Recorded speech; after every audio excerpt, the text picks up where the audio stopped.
Hi ಸ್ನೇಹಿತರೆ, ನಮಸ್ಕಾರ.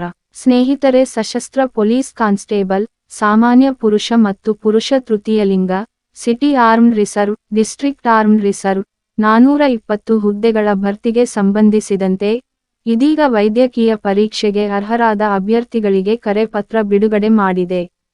ಅಭ್ಯರ್ಥಿಗಳು ಡೌನ್ಲೋಡ್ ಮಾಡಿಕೊಳ್ಳಲು ಸೂಚಿಸಲಾಗಿದೆ. ಅಭ್ಯರ್ಥಿಗಳು 2022ನೇ ಸಾಲಿನ ಸಶಸ್ತ್ರ ಪೊಲೀಸ್ ಕಾನ್ಸ್ಟೇಬಲ್ ನೇಮಕ ಪ್ರಕ್ರಿಯೆಯ ಅಧಿಕೃತ ವೆಬ್ಸೈಟ್ ವಿಳಾಸಕ್ಕೆ ಭೇಟಿ ನೀಡಿ ಮೈ ಅಪ್ಲಿಕೇಶನ್ ನಲ್ಲಿ ಲಾಗಿನ್ ಆಗುವ ಮೂಲಕ ಡೌನ್ಲೋಡ್ ಮಾಡಿಕೊಳ್ಳಬೇಕು.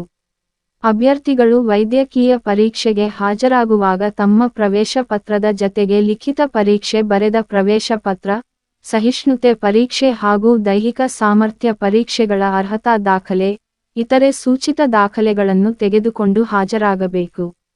ವೈದ್ಯಕೀಯ ಪರೀಕ್ಷೆ ಮುಗಿದ ನಂತರ ಇಲ್ಲಿ ಅರ್ಹತೆ ಪಡೆದವರನ್ನು ನಂತರ ಮೂಲ ದಾಖಲೆಗಳ ಪರಿಶೀಲನೆಗೆ ಹಾಜರಾಗಲು ತಾತ್ಕಾಲಿಕ ಅರ್ಹತಾ ಪಟ್ಟಿಯನ್ನು ಸಿದ್ಧಪಡಿಸಿ ಪೊಲೀಸ್ ಇಲಾಖೆ ಬಿಡುಗಡೆ ಮಾಡಲಿದೆ. ಪೊಲೀಸ್ ಇಲಾಖೆಯು ಪ್ರಸ್ತುತ ರಾಯಚೂರು ಜಿಲ್ಲೆಯ ಅಭ್ಯರ್ಥಿಗಳಿಗೆ ವೈದ್ಯಕೀಯ ಪರೀಕ್ಷೆಗೆ ಹಾಜರಾಗಲು ಪ್ರವೇಶ ಪತ್ರ ಬಿಡುಗಡೆ ಮಾಡಿದೆ. ಮುಂದಿನ ದಿನಗಳಲ್ಲಿ ಇಲಾಖೆಯ ವೇಳಾಪಟ್ಟಿ, ಕಾಲಾವಕಾಶಕ್ಕೆ ಅನುಗುಣವಾಗಿ ಪ್ರವೇಶ ಪತ್ರ ಬಿಡುಗಡೆ ಮಾಡಲಿದೆ. ಈ ವಿಡಿಯೋ ಇಷ್ಟ ಆದ್ರೆ ಲೈಕ್, ಶೇರ್ ಮಾಡಿ, ಸಬ್ಸ್ಕ್ರೈಬ್ ಮಾಡಿ, ಸಪೋರ್ಟ್ ಮಾಡಿ. ಧನ್ಯವಾದಗಳು. ನಮ್ಮ ಮುಂದಿನ ವಿಡಿಯೋಗಾಗಿ ನಮ್ಮ ಚಾನೆಲ್ ಅನ್ನು ಸಬ್ಸ್ಕ್ರೈಬ್ ಮಾಡಿ. ಈ ವಿಡಿಯೋ ಇಷ್ಟ ಆದ್ರೆ ಲೈಕ್ ಮಾಡಿ, ಶೇರ್ ಮಾಡಿ, ಸಬ್ಸ್ಕ್ರೈಬ್ ಮಾಡಿ, ಸಪೋರ್ಟ್ ಮಾಡಿ. ಧನ್ಯವಾದಗಳು.